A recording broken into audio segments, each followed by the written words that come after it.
Good morning बच्चों। हम लोग लास्ट क्लास में बिलियन के प्रकार टाइप ऑफ सॉल्यूशन के बारे में डिस्कस कर रहे थे। लास्ट जो क्लास थी हमारी वो थी बिलियन के प्रकार, बिलियन के प्रकार type of solution. Type of solution में हमने जो पहला पॉइंट था वो था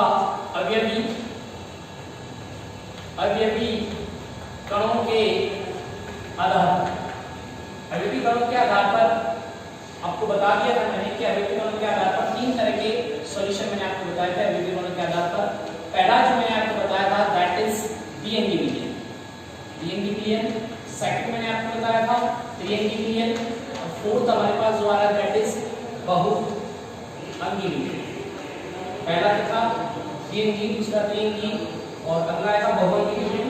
द्विअंगी में मैंने बता दिया था जिसके अंदर दो अवयव होते हैं उसे द्विअंगी विलयन कहते हैं, जिसमें तीन अवयव होते हैं उसे त्रिअंगी विलयन कहते हैं, और जिसमें तीन से ज्यादा हो उसे बहुअंगी विलयन कहा जाता है। इसमें चार हो तो चतुर्थ, पांच हो तो पंचम, इस तरह कहते हैं। ठीक है, ये प्रकार मैंने आपको बता दिया था।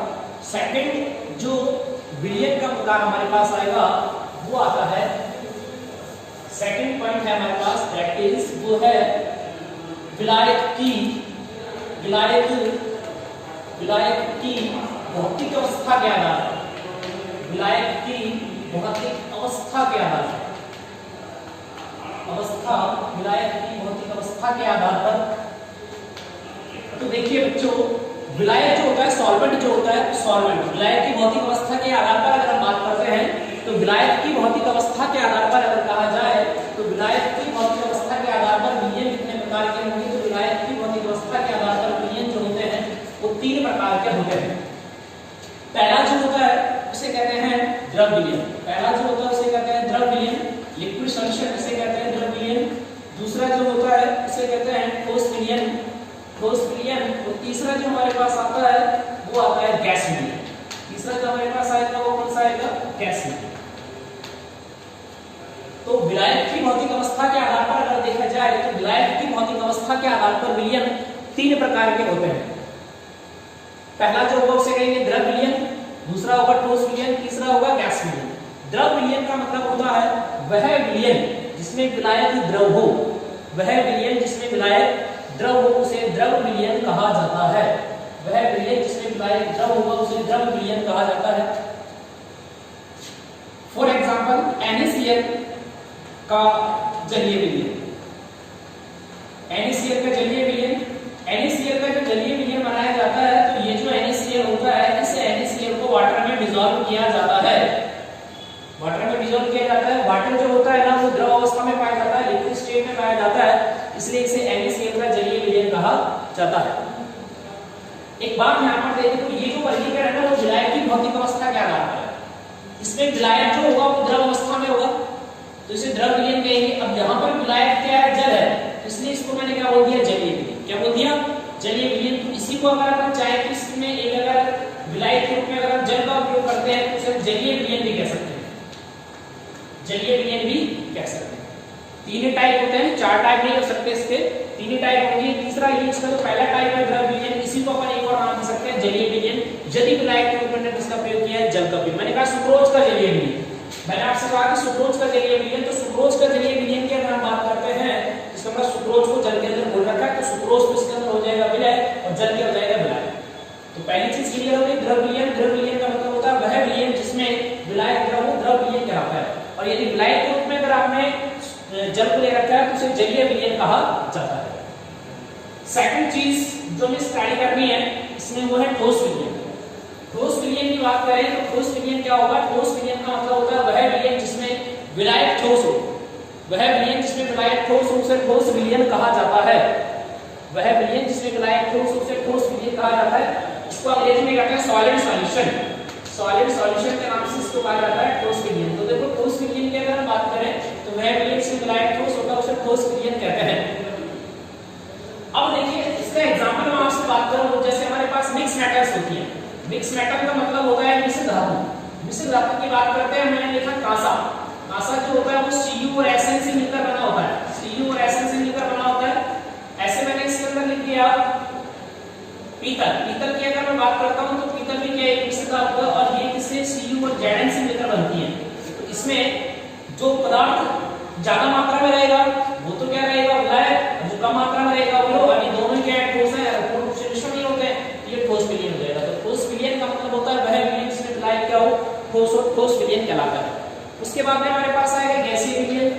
गैसीय विलयन का मतलब होता है वह विलयन जिसमें विलायक क्या हो, गैस, विलायक क्या हो कोई सी भी गैस, उसे गैसीय विलयन कहा जाता है। जैसे मैंने आपसे एग्जांपल लिखा वायु, वायु क्या है, ये गैसीय विलयन होता है। एयर जिसको अपन कहते हैं वायु, ये गैसीय विलयन होता है। क्यों? इसके अंदर बहुत सारी गैसें एक दूसरे में मिली हुई होती, वायु एग्जांपल अपन मान सकते हैं गैसीय विलयन का। ठीक है, तो ये चीजें आपको समझ में आ गई। विलायक की भौतिक अवस्था के आधार पर विलयन तीन प्रकार के होंगे। फर्स्ट आएगा लिक्विड सॉल्यूशन, सेकंड आएगा सॉलिड, तीसरा आएगा गैस। द्रव विलयन वह विलयन जिसमें विलायक द्रव हो, द्रव विलयन कहलाएगा। यदि विलायक के रूप में हमने जल का प्रयोग किया कर रखा है तो इसे जलीय विलयन कहा जाएगा। अगला आएगा ठोस विलयन, वह विलयन जिसमें विलायक ठोस हो, उसे ठोस विलयन कहते हैं। इसका एग्जांपल हम लिख सकते हैं मिक्स मेटल, मिश्र धातु, कांसा जो होता है Cu और Zn, Cu और Sn से मिलकर बनता है। पीतल की बात करते हैं तो Cu और Zn से मिलकर बनता है। अगला आएगा गैस विलयन। गैस विलयन का मतलब होगा सीधा वह विलयन जिसमें विलायक क्या हो गया, सो गैस विलयन कहलाता है। स्मोक, स्मोक की अगर बात करते हैं धुएं की, स्मोक का मतलब होता है धुआं। स्मोक का मतलब होता है धुआं। अगर हम धुएं की बात करते हैं तो धुएं के अंदर दो चीजें होते हैं। धुएं के अंदर तो कार्बन का पार्टिकल होता है और क्या होता है एयर, दो चीजें मिलकर धुआं बना देती है। कार्बन के कण वायु के अंदर घुल जाते हैं, तो यह वायु किसका काम करेगी, विलायक का काम करेगी। कार्बन के कण किसके काम करेंगे, विलायक के काम करेंगे। ये आपके पास ये वाला टॉपिक क्लियर हुआ विलायक की भौतिक अवस्था के आधार पर। तो विलायक की भौतिक अवस्था के आधार पर विलयन हमारे पास कितने प्रकार के हो गए, तीन। तो देखिए बच्चों, हम लोग पढ़ रहे थे विलयन के प्रकार। विलयन के प्रकार जो हमने पढ़े उसमें मैंने आपको विलयन का वर्गीकरण करने का बेस बताया, आधार बताया। तो विलयन का वर्गीकरण करने के दो आधार मैंने आपको बता दिए। पहला जो आएगा वो मैंने आपको बताया अवयवी कणों की संख्या के आधार पर, अवयवी कणों की संख्या के आधार पर। तो अवयवी कणों की संख्या के आधार पर मैंने आपको बता दिया कि अवयवी कणों की संख्या के आधार पर विलयन तीन प्रकार के होते हैं। उसके बाद मैंने आपको बताया विलायक की भौतिक अवस्था के आधार पर। अगला मैंने बताया विलायक की भौतिक अवस्था। तो विलायक की भौतिक अवस्था के आधार पर, विलायक की भौतिक अवस्था के आधार पर विलयन कितने प्रकार के बताए मैंने आपको, ये मैंने आपको बताया तीन प्रकार के, फर्स्ट सेकंड थर्ड, ये भी मैंने आपको तीन प्रकार के बता दिए। ठीक है, इसके अंदर पहला मैंने आपको बताया था द्विअंगी विलयन, पहला बताया द्विअंगी, दूसरा मैंने आपको बताया त्रिअंगी और अगला मैंने आपको बता दिया बहुअंगी विलयन। ठीक है, यहाँ पर मैंने आपको बता दिया पहला द्रव विलयन, कौन सा, द्रव विलयन। दूसरा जो हो जाएगा वो हो जाएगा ठोस विलयन, ठोस विलयन। और तीसरा जो मेरे पास आएगा दैट इज गैस विलयन। तीसरा जो आएगा कौन सा आएगा, गैस विलयन। अब अपन बात करते हैं थर्ड नंबर। तो तीसरा जो आएगा वो आएगा विलय की मात्रा के आधार पर, विलय की मात्रा के आधार पर, विलय की मात्रा के आधार पर। तो विलय की मात्रा के आधार पर जो विलयन होते हैं वो दो प्रकार के होंगे। ठीक है, विलय की मात्रा के आधार पर विलयन कितने प्रकार के होते हैं, दो प्रकार के होते हैं। On the basis of the amount of solvent, amount of solute की मात्रा के आधार पर विलयन कितने प्रकार के होंगे, दो प्रकार के होंगे। पहला जो होता है उसे कहा जाता है तनु विलयन, तनु विलयन। दूसरा जो होता है उसे लिखते हैं सांद्र विलयन। पहला आता है तनु विलयन, दूसरा जो होता है सांद्र विलयन। तनु विलयन को अंग्रेजी में कहते हैं डाइल्यूट सॉल्यूशन। और अगला जो आएगा उसे कहेंगे कंसंट्रेट सॉल्यूशन, डाइल्यूट सॉल्यूशन और कंसंट्रेट सॉल्यूशन। देखिए तनु विलयन क्या होता है, तनु विलयन वह विलयन होता है जिसमें विलय की मात्रा अपेक्षाकृत कम होती है, विलय की मात्रा अपेक्षाकृत कम होती है, अपेक्षाकृत कम होती है, इसे कहते हैं तनु विलयन। और सांद्र विलयन का मतलब विलय की मात्रा अपेक्षाकृत ज्यादा होती है, अपेक्षाकृत अधिक होती है या ज्यादा होती है। देखिए विलय की मात्रा के आधार पर विलयन कितने प्रकार के, दो विलयन, एक होता तनु विलयन डाइल्यूट सॉल्यूशन, एक होता कंसंट्रेट विलयन। ठीक है, देखो मैंने यहाँ पर लिखा DH2SO4, और मैंने यहाँ पर लिखा CH2SO4, DH2SO4 और CH2SO4। D को बोलते हैं डाइल्यूट, डाइल्यूट H2SO4, C को बोलते हैं कंसंट्रेट H2SO4। D का मतलब होता है डाइल्यूट और C का मतलब होता है कंसंट्रेट। ये जो विलयन होता है पतला होता है एक तरीके से, है ना, क्योंकि इसमें कम मात्रा रहेगी मिलेगी। और ये जो होता है ये क्या होता है, ये थोड़ा गाढ़ा होता है। अब यहाँ पर देखो समझने की बात क्या है कि ये तन और सांद्र से मतलब क्या होता है बेसिकली, ठीक है। परिभाषा छोड़िए और मेरी बात सुनिए, मैं जो कह रहा हूँ उसको समझने की कोशिश करना। भाई ये बीकर है, इस बीकर के अंदर आपने क्या किया, इस बीकर के अंदर आपने कोई विलायक लिया, ठीक है। अब आपने क्या किया, विलायक लिया आपने 100 ml लिया। अब इसके अंदर आप किसी विलायक को डाल रहे हो, सपोज फॉर आप 5 ग्राम NaCl आप इससे मिक्स कर दो, तो 100 ml में जब आप 5 ग्राम को डाल रहे हो तो ये पतला ही तो बनेगा, तनु होगा। अब जैसे जैसे आप क्या करते हो, जैसे जैसे इसको ना 5 ग्राम से बढ़ा करके 10 ग्राम कर देते हो, 10 से फिर 15 ग्राम कर देते हो, तो बताओ ये गाढ़ा होता जाएगा कि होता जाएगा, होता जाएगा, गाढ़ा होता जाएगा। तो ये गाढ़ा होता जाएगा, तो ये जो फिर कंडीशन कौन सी कहलाएगी, ये वाली कंडीशन कहलाएगी आपके पास कंसंट्रेट सॉल्यूशन, और ये वाला आपके पास क्या हो जाएगा, डाइल्यूट सॉल्यूशन हो जाएगा, ठीक है। जैसे मैंने यहाँ पर लिखा 10%, मैंने यहाँ पर लिखा, मैंने लिखा 20% शर्करा विलयन, 20% शर्करा विलयन, तो 20% शर्करा विलयन। मैंने यहाँ पर लिखा 40% शर्करा विलयन, 40% शर्करा विलयन, और मैंने लिखा यहाँ पर 60% शर्करा विलयन, शर्करा विलयन। तो इसका क्या मतलब हुआ, ये देखिए 20% शर्करा का मतलब हुआ 20 + 80, 20 + 80। 40% का क्या मतलब हुआ, 40% का मतलब हुआ 40 + 60, और इसका शर्करा क्या मतलब हुआ, इसका मतलब हुआ 60 + 40। इसका मतलब ये है कि 20 ग्राम आपने 20 ग्राम आपके पास शर्करा है, उसको आपने 80 में डिसॉल्व कर रखा है। यहाँ पर आपने 40 को 60 में, और यहाँ पर आपने 60 को 40 में। तो सबसे जो समझने की बात है वो ये है कि तनु विलयन और सांद्र विलयन जो होते हैं ना, वो वास्तव में एक ही बात होती है, और ये रिलेटिव टर्म्स है। रिलेटिव टर्म्स का मतलब होता है किसी दूसरे के सापेक्ष देखा जाता है। जैसे इन दोनों की अगर तुलना करते हैं, इन दोनों की तुलना करते हैं, इसमें विलय की मात्रा कम है और इसमें विलय की मात्रा ज्यादा है, तो ये वाला विलयन क्या कहलाएगा, सांद्र विलयन कहलाएगा, और ये वाला विलयन क्या कहलाएगा, तनु विलयन कहलाएगा। अगर इन दोनों की बात करें, इन दोनों की बात करें तो इसमें क्या है, विलय की मात्रा ज्यादा है और विलय की कम है, तो ये वाला क्या कहलाएगा, ये कहलाएगा सांद्र कहलाएगा, तो ये तनु कहलाएगा। इन दोनों के सापेक्ष की बात करें तो इसके सापेक्ष ये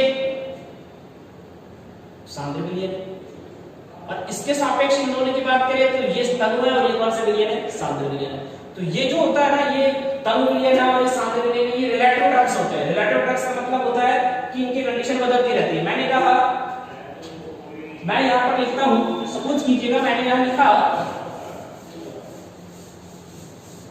सपोज करो मैंने यहाँ पर लिखा 10% ग्लूकोज सॉल्यूशन, 10% ग्लूकोज सॉल्यूशन, और मैंने यहाँ पर लिखा 20% ग्लूकोज सॉल्यूशन,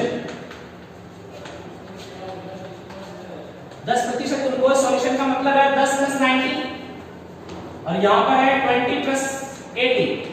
तो यहाँ देखिए, यहाँ पर ना 10 किसमें 90 में, और यहाँ पर 10 किसमें 80 में। तो अपेक्षाकृत देखा जाएगा तो यहाँ पर विलय की मात्रा क्या है, कम, और यहाँ विलय की मात्रा क्या है, ज्यादा है। तो ये वाला तनु विलयन हो जाएगा, ये वाला कौन सा हो जाएगा, सांद्र हो जाएगा। अगर मैं इसको 30 + 70 कर देता हूँ, ये क्या हो जाएगा, ये क्या हो जाएगा, ये हो जाएगा। इन दोनों की देखो, इन दोनों को देखोगे तो ये तनु विलयन है, ये सांद्र विलयन है, और अगर इन दोनों को देखते हैं तो ये कौन सा है, ये तनु है, और ये कौन सा है, सांद्र, ठीक है। इसके सापेक्ष, इसके रिलेटिव में ये सांद्र है और इसके रिलेटिव में ये तनु है। तो इस तरह देखा जाता है। तो विलय की मात्रा के आधार पर अगर आप देखते हो तो विलय की मात्रा के आधार पर हमारे पास जो विलयंस होते हैं वो दो तरह के हमारे पास हो सकते हैं, एक हो सकता है तनु विलयन और एक हो सकता है सांद्र विलयन। मैं यहाँ पर लिखता हूँ सांद्र HNO3, और मैंने यहाँ पर लिखा तनु HNO3, DHNO3। आप समझ जाओगे कि इसमें विलय की मात्रा अपेक्षाकृत ज्यादा, इसमें विलय की मात्रा अपेक्षाकृत कम है।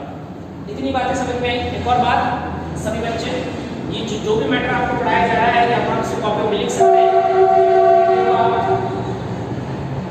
सेव कर सकते हैं, बार बार इनको सुनिए, समझने की कोशिश कीजिए। अगर कोई बात समझ में नहीं आती है तो WhatsApp link, WhatsApp message, social media के द्वारा आपसे कॉन्टेक्ट करके कोई प्रॉब्लम हो तो आप पूछ सकते हैं, ठीक है।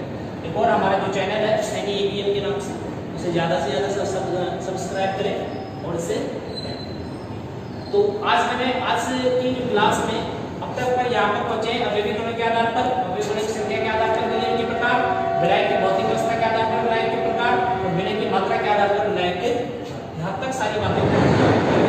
अब इससे आगे की स्टडी करने के लिए नेक्स्ट क्लास में अपन बात करते हैं, ठीक है।